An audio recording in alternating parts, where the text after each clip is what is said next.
Hello everyone, my name is Shadow, and I'll be your entertainer this evening. We're going to be playing some more of The Longing today. And I am very tired, so we're going to be a little lazy with today.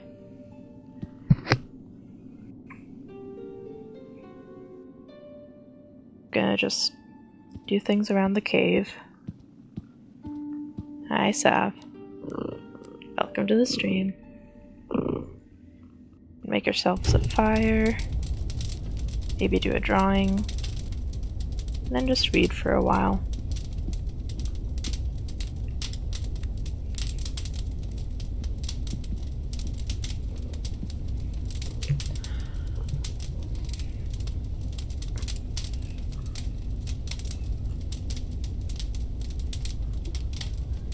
Gotta decide on a good drawing though.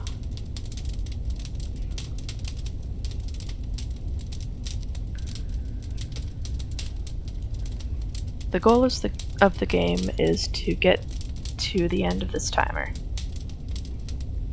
And it is implied that at the end of that, we will wake up our king. And maybe somewhere in that we will find a way out of the cave. Yeah. The king is promised to end all pain and longing when he awakens.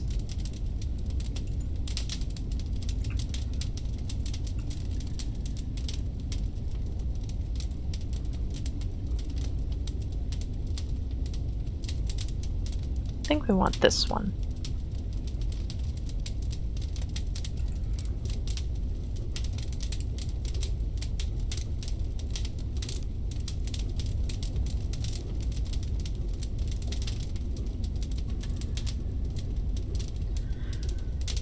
So yeah, we're just supporting our little shade buddy while he waits for his king to recover his strength and wake up.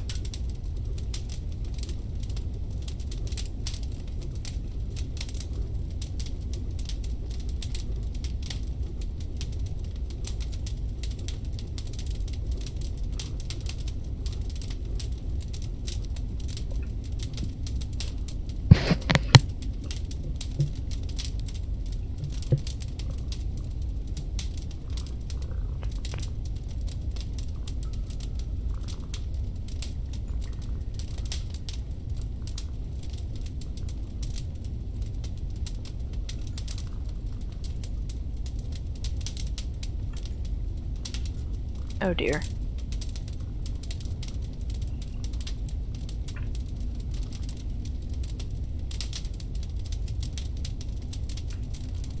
Well, we seem to have run into a bit of an issue here.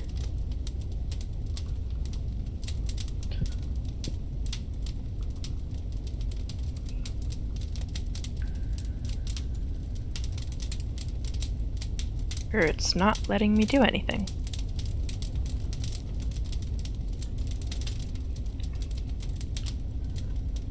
One moment.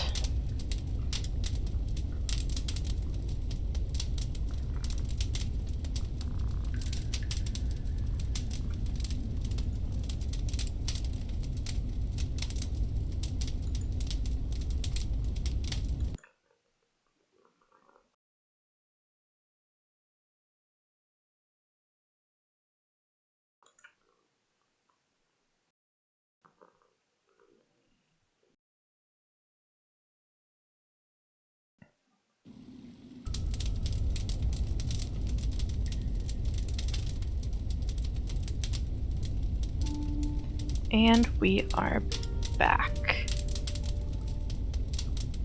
Not sure exactly what happened there.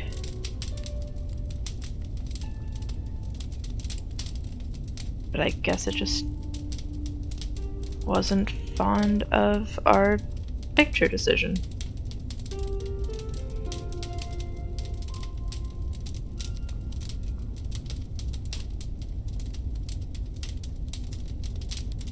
Put that one down there.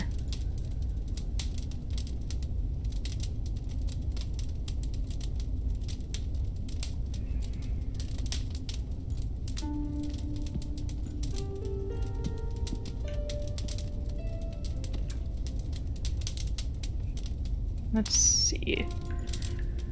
What books do we have?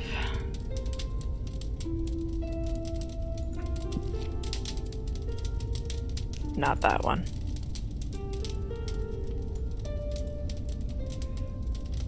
Could read the Iliad.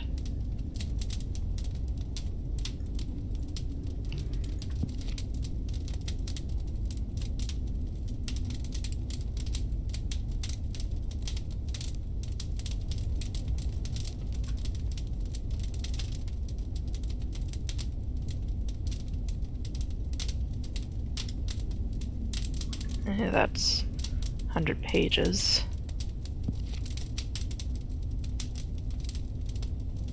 This one's probably gonna be alright. Times gone by, there was a king who had at the back of his castle a beautiful pleasure garden in which stood a tree that bore golden apples. As the tree ripened, they were counted, but one morning one was missing. Then the king was angry, and he ordered that watch should be kept about the tree every night. Now the king had 3 sons, and he sent the eldest to spend the whole night in the garden. So he watched till midnight, and then he could keep off sleep no longer. And in the morning, another apple was missing. The second son had to watch the following night, but he fared no better. For when 12 o'clock had struck, he went to sleep, and in the morning another apple was missing. Now came the turn of the third son to watch, and he was ready to do so. But the king had less trust in him, and believed he would acquit himself still worse than his brothers. But in the end he consented to let him try. So the young man lay down under the tree to watch, and resolved that sleep should not be master. When it struck 12, something came rushing through the air, and he saw in the moonlight a bird flying towards him, whose feathers glittered like gold. The bird perched upon the tree, and had already pecked off an apple when the young man let fly an arrow at it. The bird flew away, but the arrow had struck its plumage, and one of the golden feathers fell to the ground. The young man picked it up, and taking it next morning to the king, told him what had happened in the night. The king called his council together, and all declared that such a feather was worth more than the whole kingdom. It's not a very valuable kingdom, is it? Since the feather is so valuable, said the king, one is not enough for me. I must and will have the whole bird. So the eldest son set off, and relying on his own cleverness, he thought he should soon find the golden bird. When he had gone some distance, he saw a fox sitting at the edge of the wood, and he pointed his gun at him. The fox cried out, "Do not shoot me, and I will give you good counsel. You are on your way to find the golden bird, and this evening you will come to a village in which 2 taverns stand facing each other. One will be brightly lighted up, and there will be plenty of merriment going on inside. Do not mind about that, but go into the other one, although it will look to you very uninviting." How can a silly beast give one any rational advice, thought the king's son, and let fly at the fox, but missed him, and he stretched out his tail and ran quick into the wood. Then the young man went on his way, and towards evening he came to the village, and there stood 2 taverns. In one singing and dancing was going on, the other looked quite dull and wretched. "I should be a fool," said he, "to go into that dismal place while there is anything so good close by." And he went into the merry inn, and there lived in clover, quite forgetting the bird and his father, and all good counsel. As time went on, and the eldest son never came home, the second son set out to seek the golden bird. He met with the fox just as the eldest did, and received good advice from him without attending to it. And when he came to the 2 taverns, his brother was standing and calling to him at the window of one of them, out of which came sounds of merriment, so he could not resist, but went in and revelled to his heart's content. And then, as time went on, the youngest son wished to go forth, and to try his luck, but his father would not consent. "It would be useless," said he. "He is much like less likely to find the bird than his brothers, and if any misfortune were to happen to him, he would not know how to help himself. His wits are none of the best. But at last, as there was no peace to be had, he let him go. By the side of the wood sat the fox, begged him to spare his life, and gave him good counsel. The young man was kind, and said, "Be easy, little fox, I will do you no harm." "You shall not repent of it," answered the fox, "and that you may get there all the sooner, get up and sit on my tail." And no sooner had he done so than the fox began to run, and off they went over the stock and stone, so that the wind whistled in their hair. When they reached the village, the young man got down, and, following the fox's advice, went into the mean-looking tavern without hesitating, and there he passed a quiet night. The next morning, when he went out into the field, the fox, who was sitting there already, said, "I will tell you further what you have to do.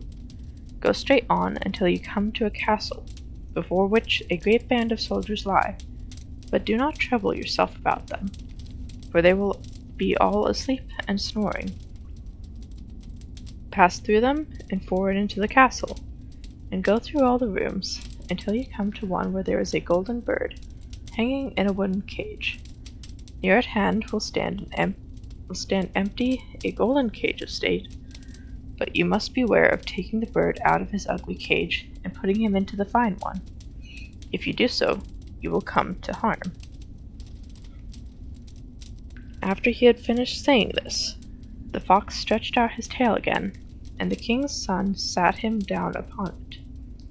Then away they went over stock and stone, so that the wind whistled through their hair. And when the king's son reached the castle, he found everything as the fox had said, and he at last entered the room where the golden bird was hanging in a wooden cage, while a golden one was standing by. The 3 golden apples too were in the room. Then, thinking it foolish to let the beautiful bird stay in that mean and ugly cage, he opened the door of it, took hold of it, and put it in the golden one.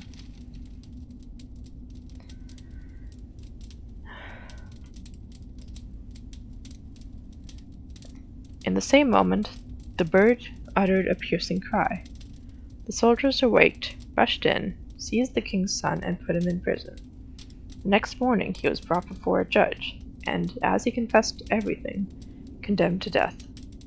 But the king said he would spare his life on one condition, that he should bring him a golden horse, whose paces were swifter than the wind, and that then he should also receive the golden bird as a reward. There's a lot of things that are golden in this story that are not generally golden. So the king's son set off to find the golden horse, but he sighed, and was very sad for how should it be accomplished. Then he saw his old friend the fox sitting by the roadside. "Now you see," said the fox, "all this has happened because you would not listen to me. But be of good courage. I will bring you through, and will tell you how you are to get the golden horse. You must go straight on until you come to a castle, where the horse stands in his stable. Before the stable door, the grooms will be lying. They will all be asleep and snoring. You can go and quietly lead out the horse. But one thing you must mind. Take care to put upon him the plain saddle of wood and leather, and not the golden one, which will hang close by. Otherwise it will go badly with you." Then the fox stretched out his tail, and the king's son seated himself upon it. And away they went over stock and stone, until the wind whistled through their hair. And everything happened just as the fox said. And he came to the stall where the golden horse was, and he was about to put on him the plain saddle. And he thought to himself, "Such a beautiful animal would be disgraced were I not to put on him the good saddle, which becomes him so well." Of course. However, no sooner did the horse feel the golden saddle touch him than he began to neigh, and the grooms all awoke, seized the king's son, and threw him into prison. Again, The next morning he was delivered up to justice and condemned to death again. But the king promised him his life, and also to bestow upon him the golden horse, if he could convey thither the beautiful princess of the golden castle. With a heavy heart the king's son set out, but by the great good luck, he soon met with the faithful fox. "I ought now to leave you to your own ill luck," said the fox, "but I am sorry for you, and will once more help you in your need. Your way lies straight up to the golden castle. You will arrive there in the evening and at night, when all is quiet and the beautiful princess goes to bath. And as she is entering the bathing house, go up to her and give her a kiss. Then she will follow you, and you can lead her away, but do not suffer her first to go and take leave of her parents, or it will go ill with you." Then the fox stretched out his tail, and the king's son seated himself upon it, and they went over stock and stone, so that the wind whistled through their hair. There's 9 more pages of this. How many more golden things are there? And when he came to the golden castle, all was as the fox said. He waited until midnight, when all lay in deep sleep. And then, as the beautiful princess went to the bathing house, he went up to her and gave her a kiss, and she willingly promised to go with him, but she begged him earnestly, and with tears, that he would let her first go and take leave of her parents. At first he denied her prayer, but as she wept so much the more, and fell at his feet, he gave in at last. And no sooner had the princess reached her father's bedside than he and all who were in the castle waked up, and the young man was seized and thrown into prison again. Next morning the king said to him, "Thy life is forfeit, but thou shalt find grace if thou canst level that mountain which lies before my windows, and over which I am not able to see. And if this is done within 8 days, thou shalt have my daughter for a reward." Well, at least it's not another gold thing he has to retrieve. So the king's son set to work, and dug and shoveled away without ceasing. But when, on the 7th day, he saw how little he had accomplished, and that all his work was as nothing, he fell into great sadness and gave up hope. But on the evening of the 7th day, the fox appeared and said, "You do not deserve that I should help you, but go now and lie down to sleep, and I will do the work for you." The next morning when he awoke and looked out of the window, the mountain had disappeared. The young man hastened full of joy to the king, and told him that his behest was fulfilled, and whether the king liked it or not, he had to keep his word and let his daughter go. So they both went away together, and it was not long before the faithful fox came up to them. "Well, you have got the best first," said he, "but you must know the golden horse belongs to the princess of the golden castle." "But how shall I get it?" asked the young man. "I am going to tell you," answered the fox. "First go to the king who sent you to the golden castle, and take to him the beautiful princess. There will then be the very great rejoicing. He will willingly give you the golden horse, and they will lead him out to you. Then mount him without delay, and stretch out your hand to each of them to take leave, and last of all to the princess. And when you have her by the hand, swing her up on the horse behind you, and off you go. Nobody will be able to overtake you, for that horse goes swifter than the wind." And so it was all happily done, and the king's son carried off the beautiful princess on the golden horse. The fox did not stay behind, and he said to the young man, "Now I will help you to get the golden bird. When you draw near the castle where the bird is, let the lady alight, and I will take her under my care. Then you must ride the golden horse into the castle yard, and there will be great rejoicing to see it, and they will bring out to you the golden bird.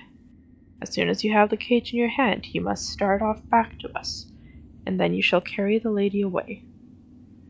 The plan was successfully carried out, and when the young man returned with the treasure, the fox said, "Now, What will you give me for my reward?" "What would you like?" asked the young man.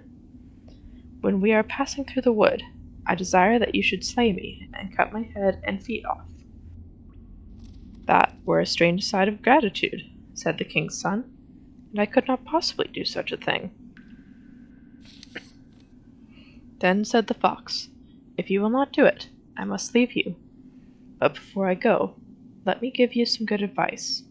Beware of two things: buy no gallows meat, and sit at no brookside."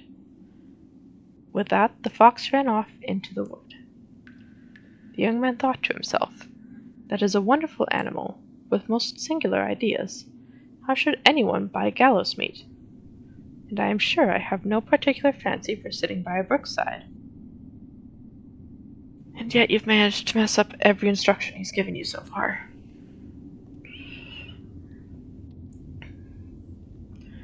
So he rode on with the beautiful princess, and the way led them through the village, where his two brothers had stayed. There they heard the great outcry and noise, and when he asked what it was all about, they told him that two people were going to be hanged. And when he drew near, he saw that it was his two brothers, who had done all sorts of evil tricks, and had wasted all their goods. Of course, he asked if there was no means of setting them free. "Oh yes, if you will buy them off," answered the people. "But why should you spend your money in redeeming such worthless men?" But he persisted in doing so, and when they were let go, they all went on their journey together. There's the gallows meat.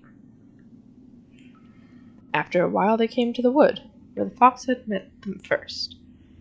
And there it seemed so cool and sheltered from the sun's burning rays that the two brothers said, "Let us rest here for a little while by the brook, and eat and drink to refresh ourselves." The young man consented, quite forgetting the fox's warning, and he seated himself by the brookside, suspecting no evil. But the two brothers thrust him backwards into the brook, seized the princess, the horse, and the bird, and went home to their father. "Is not this the golden bird that we bring?" said they.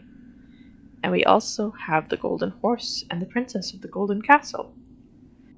Then there was great rejoicing in the royal castle, but the horse did not feed, the bird did not chirp, and the princess sat still and wept. The youngest brother, however, had not perished. The brook was, by good fortune, dry, and he fell on soft moss without receiving any hurt. But he could not get up again. But in his need, the faithful fox was not lacking. He came up running, and reproached him for having forgotten his advice. "But I cannot forsake you, all the same," said he. "I will help you back again into daylight." So he told the young man to grasp his tail and hold on to it fast, and so he drew him up again. "Still, you are not quite out of danger," said the fox. "Your brothers, not being certain of your death, have surrounded the woods with sentinels, who are to put you to death if you let yourself be seen." A poor beggar man was sitting by the path, and the young man changed clothes with him, and went clad in that wise into the king's courtyard. Nobody knew him, but the bird began to chirp, and the horse began to feed, and the beautiful princess ceased weeping. "What does this mean?" said the king, astonished. The princess answered, "I cannot tell, except that I was sad, and now I am joyful. It is to me as if my rightful bridegroom has returned." Then she told him all that had happened, although the two brothers had threatened to put her to death if she let out anything. The king then ordered every person who was in the castle to be brought before him, and with the rest came the young man like a beggar in his wretched garments. But the princess knew him, and greeted him well, falling on his neck and kissing him. The wicked brothers were seized and put to death, and the youngest brother was married to the princess and succeeded to the inheritance of his father. But what became of the poor fox? Long afterwards the king's son was going through the wood, and the fox met him and said, Now you have everything that you can wish for, but my misfortunes never come to an end, and it lies in your power to free me from them. And once more he prayed the king's son earnestly to slay him and cut off his head and feet. So at last he consented, and no sooner was it done than the fox was changed into a man, and was no other than the brother of the beautiful princess. And thus he was set free from a spell that had bound him for a long, long time. And now indeed they lacked nothing to their happiness as long as they lived. Well, that's an odd ending.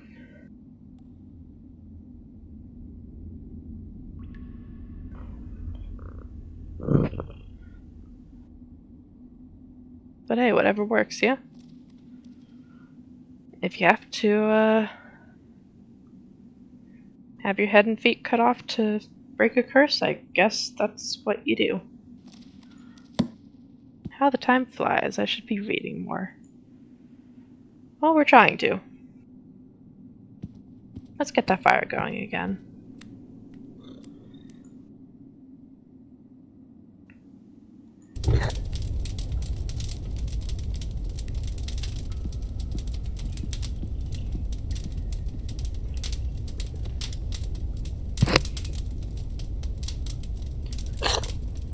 Well, I think we're going to go ahead and call that it for now. Thank you guys for joining me. I do hope you enjoyed. As always, if you would like to catch any of the previous episodes, they are all uploaded on my YouTube channel at ShadowTFiber. And if you would like to catch this live in the future, it will be on twitch.tv/ShadowTFiber. Thank you guys for joining me, and I'll see you next time.